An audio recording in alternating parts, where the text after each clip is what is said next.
This nopal cactus has been growing in my backyard for 20 years, here in Chicago. Did you know that there was a winter hardy nopal cactus that grows in this climate? Did you know that you can eat those petals? Today I'm going to show you the classic way to make a ensalada de nopalitos, a cactus salad in Mexico.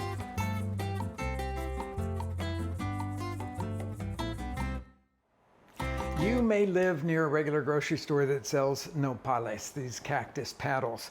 But if you don't, I have seen them in many of the regular grocery stores, but if you don't, you'll have to go to a Mexican grocery store. And then the added advantage of going to that Mexican grocery store is that they will probably be already cleaned. If you go to a regular grocery store and find them, you'll have to clean them yourself. So I'm going to take you through how you do that. I've already cleaned these petals here. Well, first of all, how do you choose them? You know, you want to choose ones that are fairly thin, quite thin, in fact. And I have 4 petals here that equal 1 pound, so they're 4 ounces each. That's the biggest ones that I would get. The bigger they get, the more fibrous they are, and they're just not going to be a great experience for you. What do they taste like? I mean, you've never had them? How would you know whether you're going to like it or not? Well, if you like green beans, then you're going to probably like these. These taste like lemony, crunchy green beans in a lot of ways. So let's see how we wrestle these things into something that you can actually work with. So they've got little spines all over them. You don't want to be holding them with your hands. I suppose if you had very thick gloves on, you could do that. Where the nopal cactus petal attached to the plant, you want to cut that part of it off, and then you want to cut around the petal like that, about 1/4 to 1/8 of an inch into it. You just want to make sure that you're getting all of the little spines that are on the edge there. And when you get back to the other end here, you will hold your knife perpendicular and start scraping off all of the nodes where the spines are. And at first, you'll go very slowly and carefully, and then you'll get into the habit of just scraping them and not have to think very much about it. They come off actually very easily. I'll do 1/2 of it, then flip it around and do the other half. This top at the part here at the top, you want to make sure that you're getting all of them off because they tend to be a little bit stickier up there in terms of releasing. So just like that. You see how easy they come off. Then when you get about 1/2 of them done there, you will scrape the other half. Okay, now we've got that done there. Clean all of that up. Remember, this is all the spines here, so you don't want to grab any of that into your hands. And then I'm going to cut them into strips here. This is very traditional, either squares or strips. I like the strips that are a little bit more than 1/4 of an inch or so. And then you want to cut them into about 2 or 3 inch lengths. That all is up to you.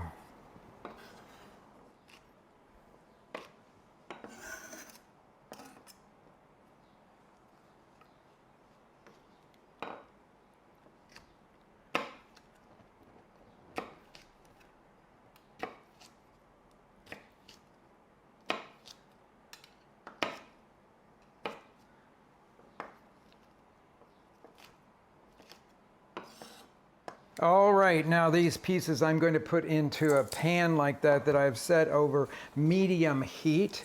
I have the spines off of it so I can grab them now with my hands.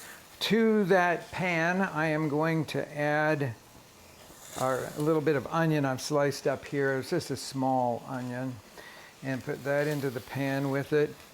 I'm going to add to it a little bit of oil. So about a tablespoon of oil will go in here.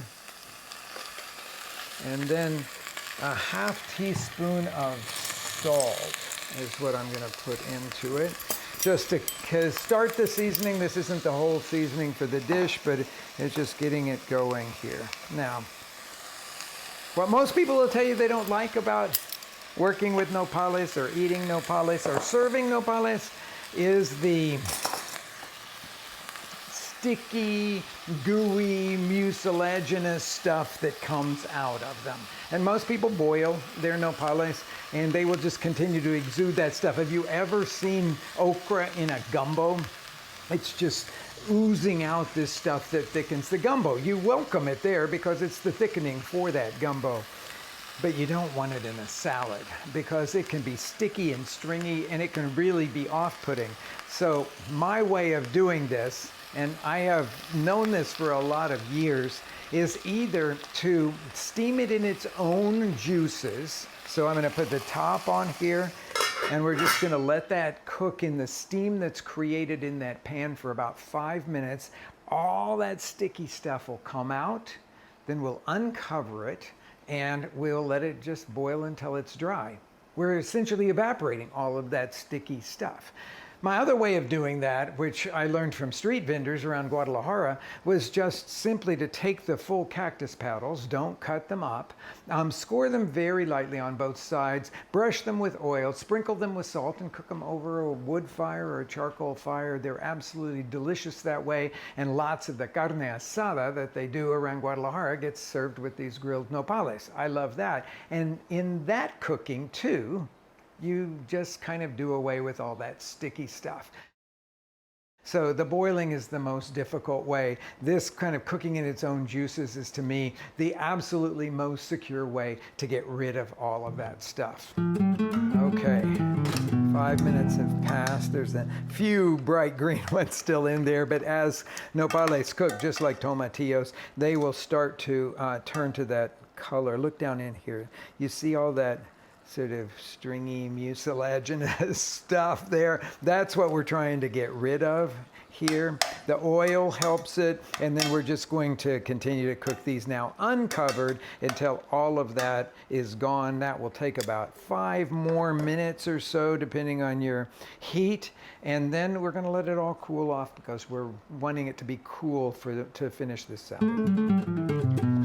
I'm cutting up a serrano like they do in Mexico, just leaving the seeds and the veins in because I want that heat and I want the flavor.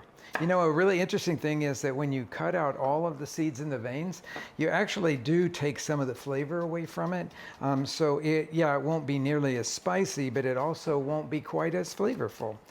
So I just made it into little strips, and then I'm cutting across the strips into very small pieces, because I want to mix these in. I don't like big chunks of green chili in anything because they just kind of take over when you're eating them. So scoop up that. Of course, you can put as much or as little of the chili as you want in there.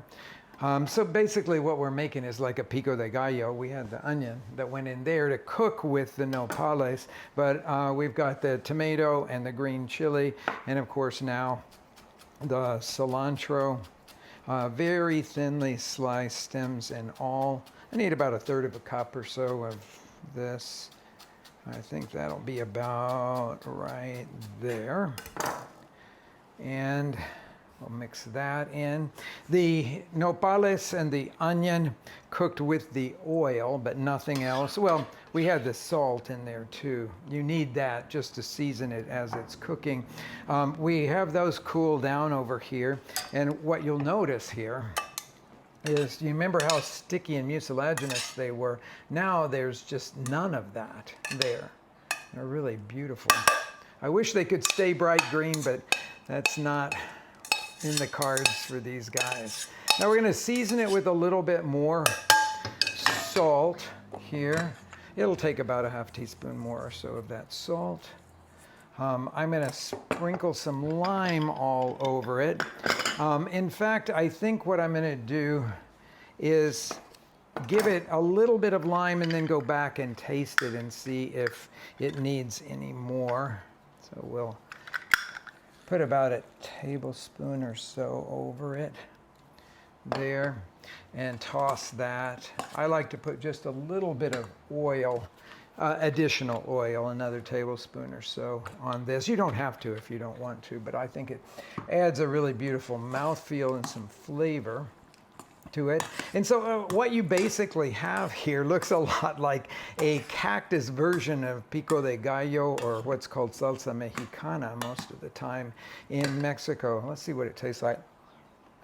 I'm going to give it just a little more lime, a little bit more salt, like that, and then scoop it into a dish and top it with a little Mexican queso añejo, or you could use any other kind of grating garnishing cheese, like Parmesan Romano, something like that, over the top of it. Now, how would you serve this? Because it's called a salad, but that word salad in Mexico means something slightly different. It means a sort of fresh vegetable garnish on a plate. Lots of times you'll get ensalada de nopalitos alongside of a grilled steak or some chicken in Mexico. And in lots of taquerias, you will find something like this just on the condiment bar. So you can serve it as a condiment. I'm going to show you how you'd serve it on one of my favorite steak tacos. I've got a warm tortilla, some grilled skirt steak that I marinated with garlic and lime and spices, a spoonful of mashed avocado that I seasoned with a little lime and salt, and now the nopales over the top of it. Perhaps a little bit more of this Mexican queso añejo on that. And just look at that.